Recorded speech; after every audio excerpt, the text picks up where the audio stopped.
Cache-maniacs.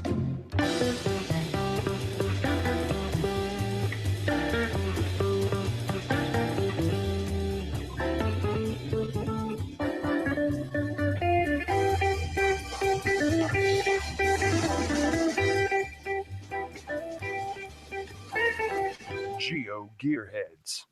Welcome to episode 283 of the GeoGearHeads. I'm Daryl W4 back again with Chris of the Northwest, and tonight we're going to be talking about caches lying around. You better believe it. I'm back because Daryl couldn't get rid of me in time. But that's really not the truth. I do try sometimes, you know. He does try. And yet he forgets that he invites me to all these things. So you know, and I even started the show a little early today, and you still managed to find it. I know. Well, these things happen. Hey, but we are talking about caches along a route. Now, last week we talked about, well, actually 2 weeks ago, we talked about GPS stuff with Limax. Last week was our randomized show. I was there. I should know these things. Sometimes I forget. But Limax sent us a little feedback and clarification. He says, clarification to last week's show, that would be GeoGearHeads 282, our randomized Levy. According to Google, GGTO is GPS to Galileo time offset. So there we go. I think we were making things up for that one. I think we were.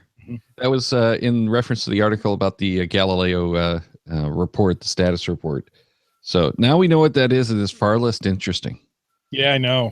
It's more fun to make up names for, but yeah, it's kind of not why we're here at the moment.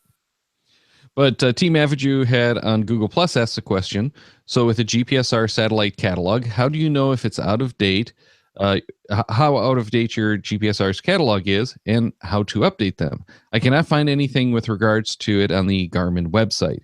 And what he's actually talking about was the almanac data that we had talked about on the previous shows. And I did find a link that I'll put in the show notes to the Introduction to GPS Almanac and Ephemeris. I think that's how that's pronounced. I would pronounce it that way. From Warnell School of Forestry and Natural Resources. It doesn't really answer his question, but it does give you a little bit more on the almanac. And generally, the almanac is downloaded from the satellites, so you don't have to worry about it. The weird situation that we had talked about was with that old GPS receiver. The satellites had changed and they hadn't really allocated or allowed for that rather in the software. So the whole point, and I'm going from memory here, so I might have some of the details off a little bit, but the whole point was they changed the satellites enough that that almanac couldn't be downloaded because the old version of the software had been hard coded to accept the almanac from these authoritative satellites, and they had all gone away. So that's the way that I recall. That's not good. No. Now, I don't believe there is a way to tell on your GPS how old your almanac data is. No, but if the satellites acquire and you have a good location, then your almanac should be good. That's basically the way I understand it. Right. And, maybe Limax will be able to tell us next week if we actually have that right. But in this article, it says, or tutorial, I guess, maybe, a GPS receiver needs detailed information about the position of each satellite in the GPS network. Woven into the core/acquisition code is a navigation message that has three components. These include 1, the current date and time, plus an indication of the health of the satellite sending the signal. 2, orbital information about the satellite sending the signal, called the ephemeris. And 3, information on the status of all satellites in the GPS program, called the almanac. An almanac is considered valid for about 180 days. However, while the general orbital information may be usable for several months, the health of any one satellite may change at any time. Therefore, when performing mission planning, frequent updates of the almanac would seem necessary. An almanac is a data file that contains the approximate orbit information of all of the satellites in the GPS program and is transmitted by every satellite within its navigational message. An almanac also helps a GPS receiver to search for satellites that are expected to be located within the field of view. Cool, right? So every time we go out and perform a mission, like find a geocache, is that a mission? I think in our terms, powering up the receiver is the mission. Oh, okay. There you go. That's one of the things that it's doing when it takes so long to acquire when you're turning it on is getting an updated almanac, because without that almanac, it doesn't know where those satellites are. Exactly. Or where it's expected to find them. Correct. Yeah, so if you have a GPS that will not power up, you might have one of these older units that, won't see the new satellites. And that's the issue that we basically were talking about way back when. And you know what I'm wondering is if there was a limit to which, to like a limit to how many satellites it would allow for, and if it was like the Surf 2s identified themselves differently, and that's what the problem was. So I don't really remember exactly all I remember though is the almanac couldn't be updated after certain time. So they got the update out like a year or two before that happened, but it was one of those mandatory things that a lot of people didn't realize. Hey, you have to do this update to the firmware in order to be able to update your almanac with the new satellite. In order to use this GPS. Yes. Right. Yeah, because if it doesn't know what those satellites are, it can't talk with or it can't read from them to get the location. And if all of your previous satellites have been decommissioned, you're not getting a signal. Or, you're getting a signal. You can't understand that signal. Okay, there you go. I was going to say it's still getting the signals, right? Yes. Yeah. Yeah, but it just doesn't know. It doesn't know the time offsets to work with. Yeah, I'm not sure if it's a time offsets or if it doesn't understand.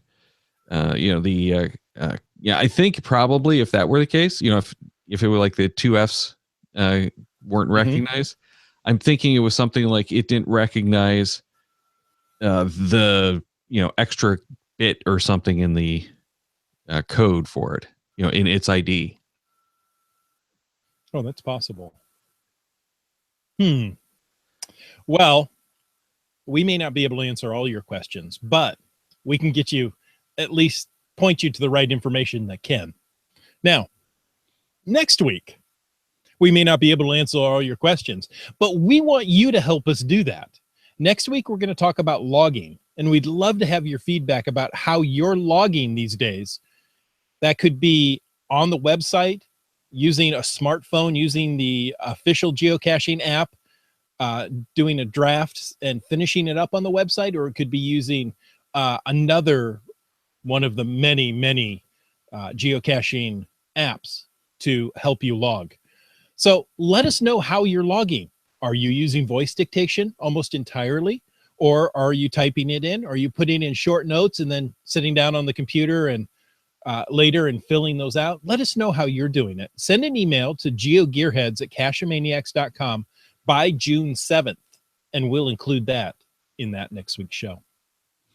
Now, this week we are talking about caches along route. Now, believe it or not, it's been over 4 years since we've tackled this one. It was back on June 29th, 2013. So not quite 4 years, actually. Wow. But that's how long it's been since we've talked about this tool. And it really hasn't changed all that much. However, some of the stuff around that has changed. So we're going to talk about it again. For many of you, this is probably the first time that we're going to talk about it. For others, it's going to be a review and a little refresher on maybe some of the stuff that's changed. But it is a very, very cool premium-only tool that I don't know that many people actually know about or even use. That's right. So if you don't know about it, you're not going to be able to find it. So let me help. Let me give you a little navigation tip, and it doesn't involve a GPSR. I know. Sit down. You'd be surprised. So if you go through the brand new profile that geocaching.com has graciously given you, you look for the user routes option under the premium tools heading. It's on the left. Or you could always head on over to geocaching.com/my/userroutes.apsx. ASPX. That's it. Yeah, you can bookmark that too, which I know a lot of people who have done that. Because, it hasn't changed in over 4 years. No, it hasn't. And it is a web page. It doesn't work too well from tablets or phones, though. It's not built to be touch. But you can still use it for not necessarily creating your route, but just editing it from the web interface on your tablet or smartphone. But it is really a desktop tool. So I have the feeling eventually this is going to get fixed and you're going to see a mobile compatible version of this. Just not yet. Hold your breath. It's coming. Yeah. Well, although I do sometimes wonder if we're even going to see this continue on. Is this part of the long-term plan? Because how many people are actually using it? Is it worth all of the effort? And you were mentioning earlier, you don't really use this function much because you're not dealing with that situation of having to download a limited number of caches to put onto the GPS for your trips or whatever. Exactly. I do a lot more. I may do some planning, but even though I'm planning, I'm still using this, let's just go out. We'll go to this area. Then I'll look on my smartphone for the caches nearby. So I don't do that pre-planning that I used to do. See, and I usually do it for the cherry picking of the best caches. And we'll talk about how I do that as we get down into the show. But let's go back into the find user routes near you or near your trip. And that's the options that you have when you click on that link or, bookmark it to get to that page. So the big heading is find user routes near your trip. So you have the searches for existing routes, and that lets you search by an address, city, state, or postal code and find routes near that location. So if you just want to see if someone has a route, like it could be a trail, there's some like the rail trails that have it, put an address or a zip code in, and you might be able to find it that way. You can also search by a keyword. So you can do multiple keywords, comma separated. And that's, and both of these are public routes, and we'll talk about that a little bit more. So you can have public and private routes, but these are the public routes. And it's searching from the keywords that are entered by the user who published that route. So the keyword might not be exactly what you want, so you could probably want to try a couple of different keywords in there. But again, if you're looking for that rail trail, put in the name of the trail. Exactly. I'd do it like as just one keyword if you can, and you can probably come up with that. Then you'll have the, sorry, go ahead. I was going to say, I every time I do it, I rarely have ever created a route. I've only done it a couple of times. Most of the routes that I want already exist. The lovely fellow geocachers have already created that for us. Excellent. Yeah. And for most of those like trails, that's going to be the case. Now, if you're doing a family vacation, that's probably not going to be the case. Well, and, I'm sure we're going to get into this in a little bit, Daryl. In fact, I know we're going to. But if you're doing a family vacation, you need to break it out into smaller chunks. Yep. So, you're not going to do, Florida to Washington State in one trip. Although I guess it depends on where you're going, because if you're only going like 5 miles away or 500 miles away, then you're only going to need one. That's true. When I think of family trips, I think they're much longer. Maybe they just feel much longer. Have you traveled with my family? Oh, no, I've traveled with you, though. Okay. It's the same thing. Well, except we got to take a bunch of caching breaks. Oh, that's true. And I don't get to do that when I travel with my family. No. Anyway, so the third option is create new route. So in this option, you'll enter the name of the route to create a new route using the tool on geocaching.com's website. This is a Google Maps routing tool. And we'll talk about how to do that later. Then the fourth option is upload a route. And this is the one that's really the coolest in how you can get the trails and stuff done, because it takes a GPX, KMZ, or a KML file. You just upload that. So that's like Google Earth. You can upload the tracks from your GPS if you've done a trail and get a good high quality one. But the problem is those routes need to be under 500 miles, which is about 800 kilometers, and less than 500 points. So you'll find if you have a long trail with a lot of turns, it's going to have a lot of stair stepping to get it down to that 500 points. And I've drawn some of those trails by hand, and there's a lot of turns. So I stripped those down. And the other problem that I had found is it's probably not an issue so much now as it was back then. But if you have anything over about 100 points, it really slowed down the search on the website. I don't know if that's the case anymore. I mean, I want to say Groundspeak, but it's geocaching.com now. 4 years ago, we were using the term Groundspeak. Geocaching.com has really put a lot of effort into its back-end servers. Well, and that they've really improved the maps functionality since then, which we've talked about even since the last show. I think they've, the last show on Caches Along Route, they've done a lot of work on those map functions, and everything is so much more responsive than it used to be. So if we keep looking at that page, below those tabs that Daryl just mentioned, those 4 tabs, the existing, search for existing, search by keyword, create a new, or upload one, there are 2 more tabs and a large map. The latest routes tab, that's a lot of fun. I have to admit, I go and look there and see what other people are doing. Currently, I have one from, it's US 19 through Florida. Funny that I should mention Florida, right? There's a route. It's a random route of the moment. And it shows you the route that somebody is looking to build. Next to that is your created routes. So that's the other tab on that window.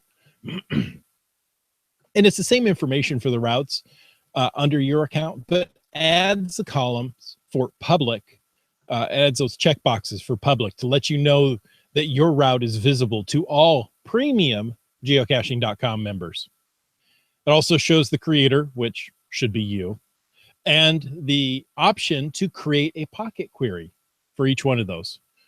So just a quick note on that link, it creates a new pocket query based on that route. There's no way to see if there's already a pocket query built for that route. So there you go. Yeah, and you can end up with a couple of oopsies if you've done that, where you have multiple pocket queries and you can't remember which one was which and what you named it. So yeah, that's a function I'd like if they ever update this tool. Yeah.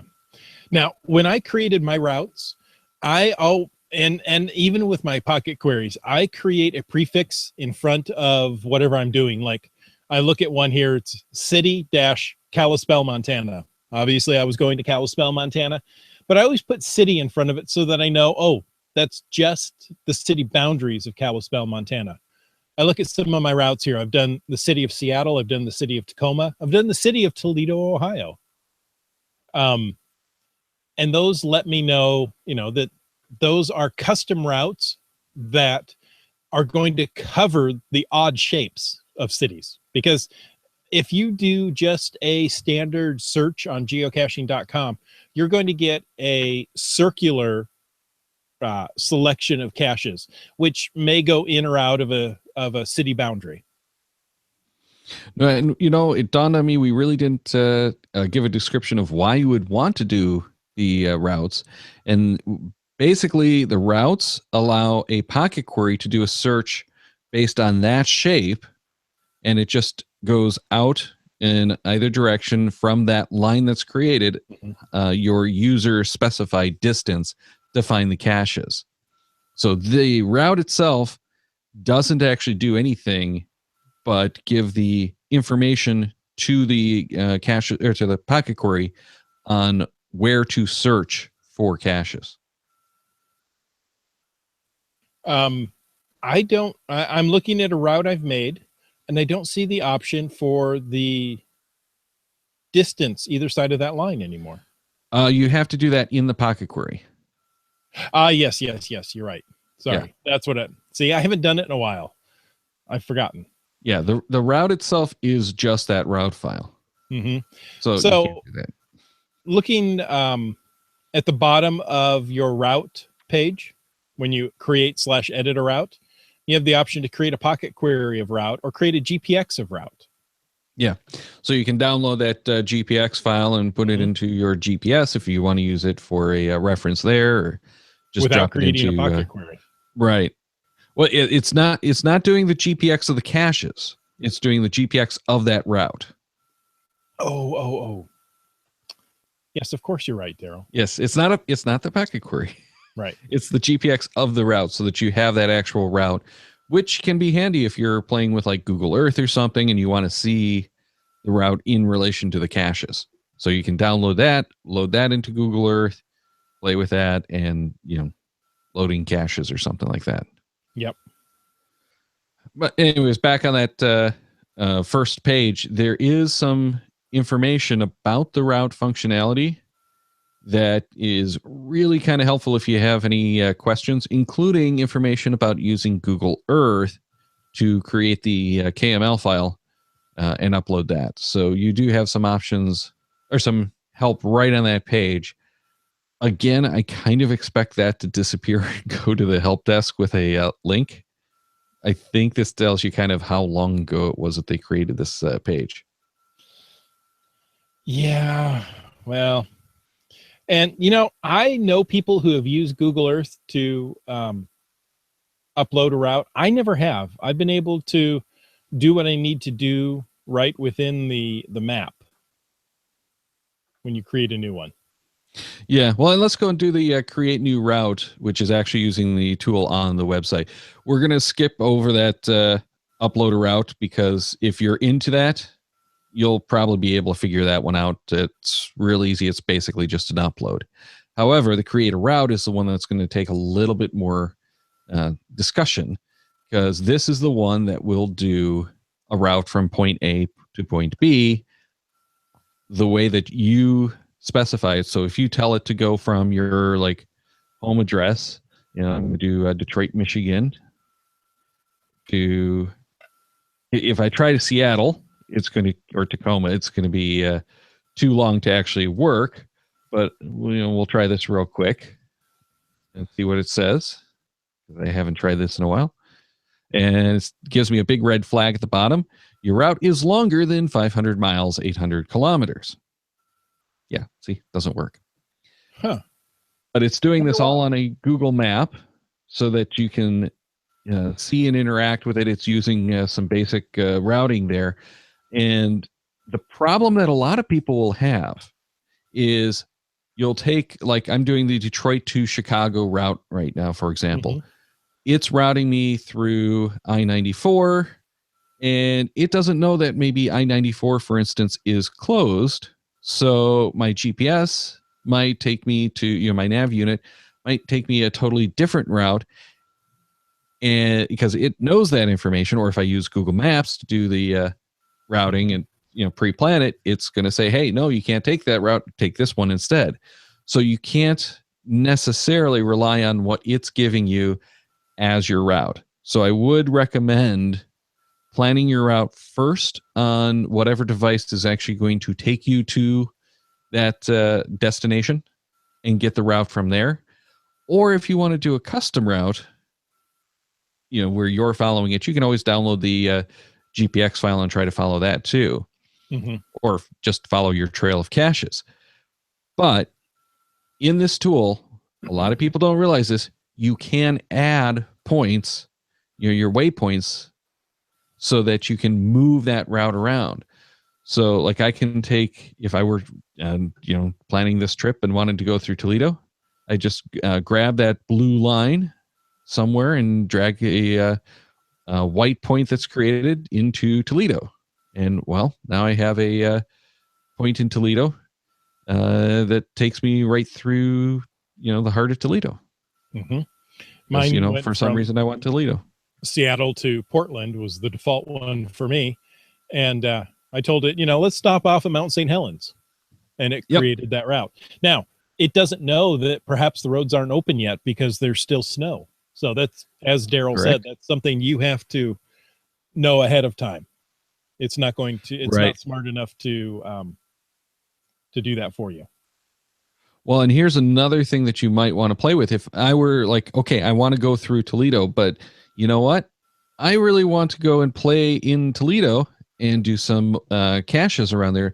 I can now take and drag multiple waypoints around, not even where I'm going to be driving, but just around the city, so that in this route file, it's going to collect all of the caches in Toledo.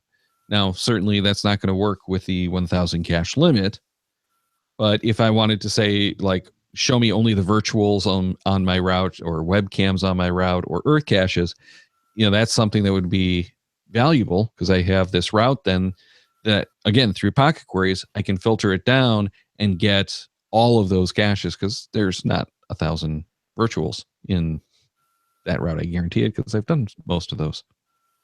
No, you're not trying hard enough. Oh, I tried plenty hard. They're just darn enough. Now, also, when you're doing these like loops around the city, remember that you get to pick the distance on either side. For most of my travels, I do about half a mile to 3/4 of a mile, just because if it's further than that off the freeway, it's going to probably take me too long to get to it. So I typically don't do that. Yes. In the Q&A, or in the chat, Team Mavaju says, I hope one day they manage to create pocket query to create multiple pocket queries if needed, because there are more than 1,000 geocaches. See, and if they were going to do that, I hope they just raise the limit. Rather than give me 5 pocket queries for 450 caches, or 4,050 caches, give me 1 pocket query with 4,050 caches. But I have the feeling that's, they want to hang on to their data more than anything else. All right, so now that we've created the route in this tool, we hit the Save Changes, and it comes up with the Create Edit a Route, which isn't actually editable. You can't edit the route itself. It's, it's done. So if you want to make changes to the route, you have to start over. But on that page, you have the route statistics, which is the distance in miles for me. I don't know if it does kilometers if you have that set. Your handle that was created under. You can put in a description of the route. And if this is going to be shared, make sure your name and description are, good. Then your keywords that we mentioned earlier. But underneath that is the include in public directory. So if you want this to be shared to everyone, make sure to hit that. But if you're doing like my house to Disneyland, don't hit that button. Make sure that check mark is off. Exactly. So yeah, the ones you share, you want to be as generic as possible. It's okay to have your hometown, but yes, just as Daryl said, I would not include your home address. Yeah. Home to work. Not a good idea. No. And I've seen a lot of those on there. Yeah. Yeah. I almost did a screenshot to share of this is what not to do. And include in public directory is not selected by default. So it's something you have to manually do. Correct. And then underneath that button, you have the save route or delete. And this is on all of your route files. So it's the same pretty much. You can go and edit all of that information, but you can't edit the routes once they're up there, period. Once they're up there, they're up there. If you want to make a new route, you have to delete this one and create a new one. And then as you were mentioning, Chris, we've got the create pocket query of route, the create GPX of route, and the cancel buttons under there. Of course, the one that we want to play with is the create a pocket query, because this is when now that information actually becomes handy to use. And this is one of the main reasons you purchase a premium membership. Well, pocket queries in general, I don't know. I know a lot of people who live by routes after they have them. Right. After they understand them. But I really don't think there's many people who use the routes. It's just not one of those features, especially now that we can pull it up on the phone at a moment's notice. Yeah. It's just not happening. Yeah. Yeah. So you want to take us through the options on the caches along route, or on the pocket query? User route query options. Yeah, so it's basically a pocket query with a couple of options. Of course, you can always choose what days you want this to generate. An interesting option, you know this with pocket queries, is you can have it uncheck after it runs or delete it after it runs. You can set this. Oh, go ahead. And a quick note, as we mentioned on the pocket query shows, you don't have to have any of those checked when you create it, and we recommend not doing that so that you can preview your search. But we'll talk in a little bit about, I don't almost ever have any of my route pocket queries generate a GPX file, because I usually take those to bookmarks, and we'll talk about that later. Yeah. Underneath that, you have two options that are a bit unique. The first one is a search radius, and that can go from, if you want to say 0.06 miles to 6.2 miles, it's easier to say 0.1 kilometers to 10 kilometers on either side of your route. So it depends on how far you're willing to go off of the freeway while you're driving and get that family annoyed with you because, you know, it's only 5 miles off the road, honey, to go get that cache. Another good point here is I mentioned that I do about usually half a mile on either side. However, I've had some of those really curvy routes where it's flattened out the route enough that it's a mile off of the actual road at points because it's had to flatten that out. And of course, on more than one occasion, that's where the rest area is. Yes. So I've had to bump that up to get those caches of the rest area from time to time. And just because a cache is within half a mile of the road doesn't mean you're only going to drive half a mile off the freeway. You may have to go 3, 4, 5, 6 miles to get around to where that is. So, you know, take some time. And I think you're going to talk about this, Daryl. Take some time, look at that route, look at those caches, and then decide if you want to go find those or not. Of course. You can define the search radius. I usually do with a 1/4 mile. That tells me it's a quick on and off of the freeway. And then you have to look, because if it's within a 1/4 mile of the freeway, most caches, if it's not accessible from the freeway, we'll mention that in the description. You can't get this from the freeway. Right. Well, and again, this is a pocket query. You can go back and edit this, you know, any of these settings. Mm-hmm. You can add stuff, turn it off. However, if you've run it till the next day, if all of those dates you created, and that way you can preview it, see what you've got, make your adjustments, and when you finally have the file that you want, then hit the days and submit the route. Yeah, when you got that tuned in just the way you want it.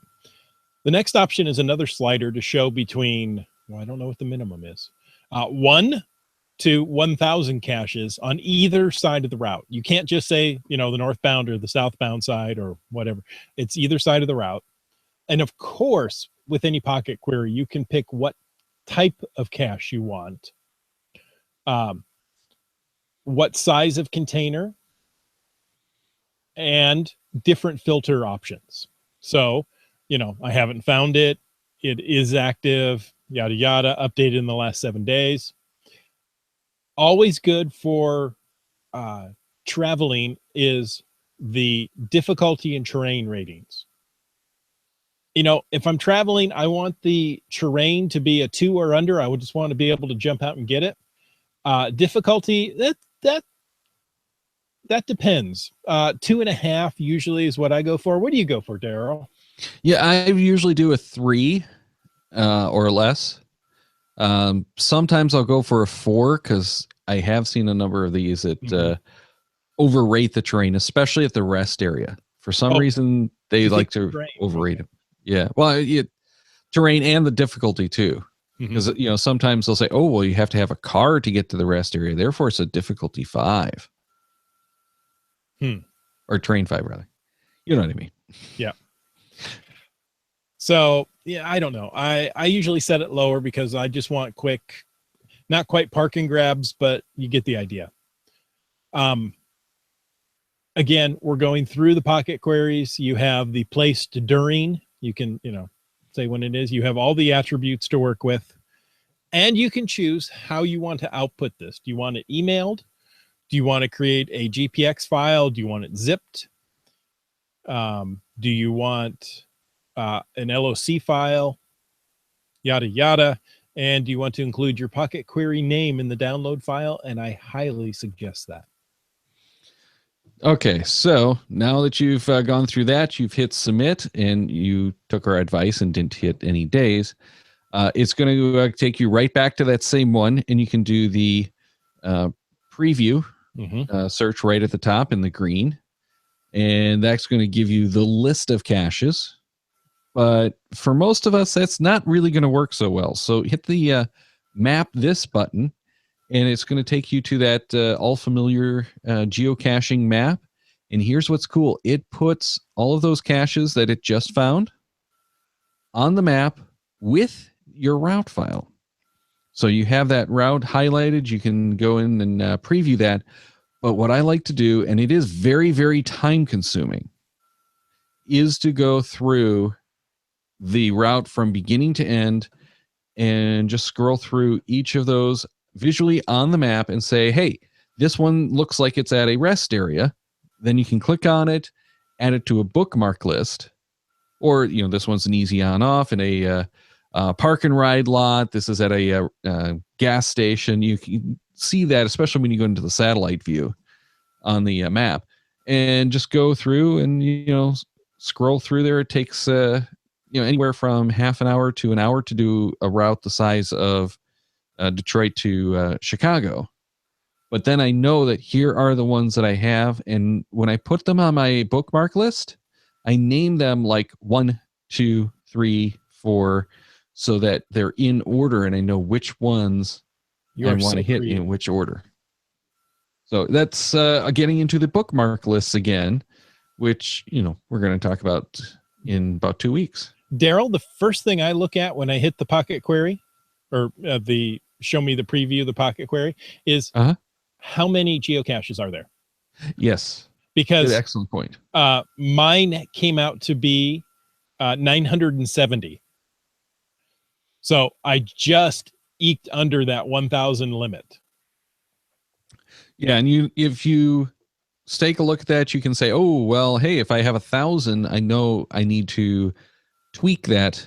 Exactly. So this is why it's a good idea to do these previews. Mine came up with 891. So I could say, well, I can bump that out a little bit and see if I can get a little bit more range. Mine has all the caches I found. So let me actually go and turn that off. Just, I have 891. Remember that number. And let's switch this to caches I haven't found, I don't own, and are enabled. Okay. And preview my search. I'm down to 816. There you go. So you dropped off 60 pretty easily. Yeah. Well, I'm looking, I'm missing the ones now that have the Michelin tags in them. Oh. I do have a lot that need maintenance too, though.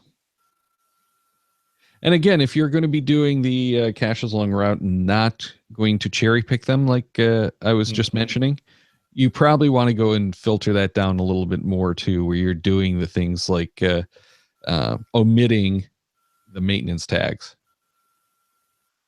Right. And you might want to do something like omit the ones that are not 24/7. Oh.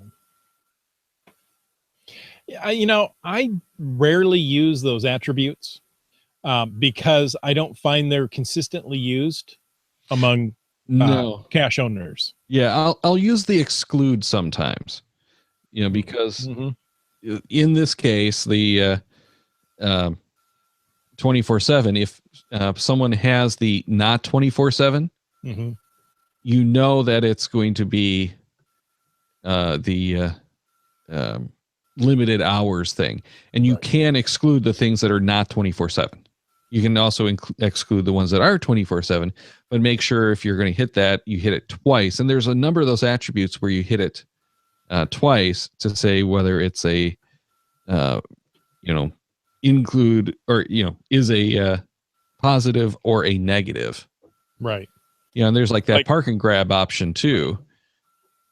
So, you could exclude the significant hike. Right. And exclude anything that is not, so there's options to play with in there that are probably a good idea if you want to really strip it down. But my preference is to go through and cherry pick so that I know here are the caches I want. And that way I can also do priorities on them. And, I've done like notes, like 1P, this is a primary, 1B, this is not, this is one I can skip. So there's all kinds of ways that you can do those tags to make you aware of what they are. And then you can download your pocket query of those caches, your GPX file from the list. So you have, or, if it's in the list, it's really easy to go into any of the apps now and just download that list so that it's cached on your phone. We've been talking about these for like 40 minutes now. I know, because it's a useful tool. It is a useful tool with not a lot of options really, but once you get into the pocket queries and once you get into how to actually use it, it does take some time and effort to figure out what is actually going to work best for you in which situations. So by all means, go and play with it. And I highly recommend, even if you don't have a trip coming up, go and plan a trip with this. Play with it with different ways that you can use it for finding the caches that you want to. And we mentioned finding them along the rail trails. Mm-hmm. That is a perfect option for doing a hike. You go and take those trails, do a search, find what's right around there, and it gives you a great way to see which caches you might or might not want to hit. Right. Quickly to catch up on what's going in the chat, Wet Coaster says metric. You guys are talking in metric? Yes, it can happen. It can, it's just not often. Right. Limax says he first used caches along a route in 2004 for home to work. And he said his first GPS could only hold 500 waypoints. Uh-huh. So, I remember those. Yes, I know. So I want to say that the first unit I had only did like 100. Mm-hmm. The first one, but I don't remember because I never actually got that one to load because it was such a beast. And then the second one I had, I think, did 250. Wet Coaster says he liked the idea of knowing, hey, I just want north or south side of the road. Says the position is available to the correct side of the road. Shouldn't be that hard to calculate. The road position is known and the cache position is known. So, yeah, but presumably when you set up that route, you're going to have it on the right side of the road. And there are some situations where that like service center or rest area, whatever, is in the middle. So you don't necessarily want to limit it. And how many roads do you know that go perfectly straight where you can always say only to the one side? Well, as I was looking, I said I went from Seattle to Portland with a stop off at Mount St. Helens. Well, as you get up to the mountain, the roads get pretty squiggly. And if you zoom in, you saw that the lines went straight, straight, a point, straight. Yes. So there were times it was well off that road. Yeah. And that's what I was talking about with it flattening out the route file. Yeah. Let's see. Limax says he hasn't used the caches along route feature in years, which, we talked about that. That's kind of our feeling is that people just aren't really using this as much anymore because it is so easy to go out and find it.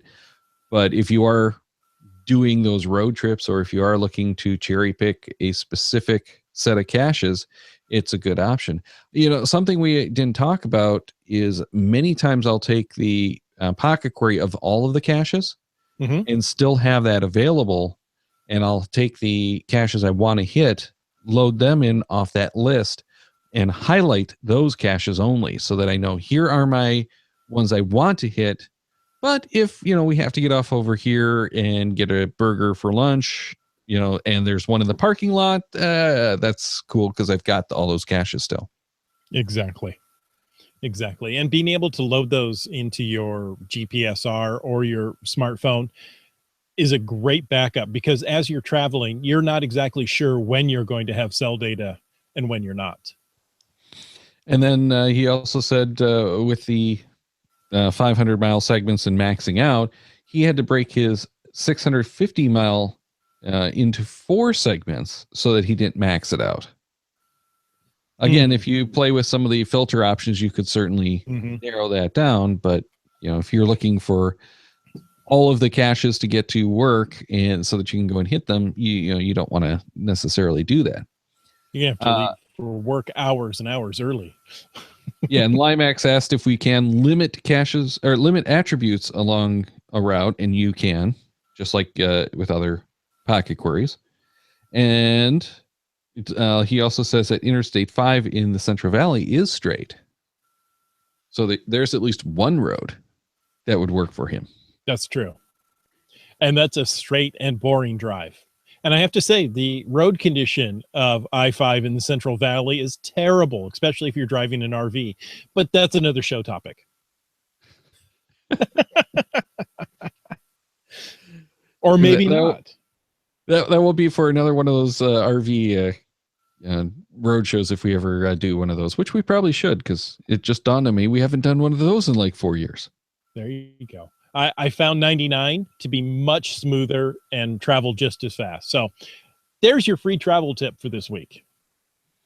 And if you've got any tips for how you're using the caches along route feature that we didn't talk about, or even some that we did talk about that you want to expand on, let us know. Drop us a note at GeoGearHeads@cachemaniacs.com, and we'll include those in one of our upcoming shows.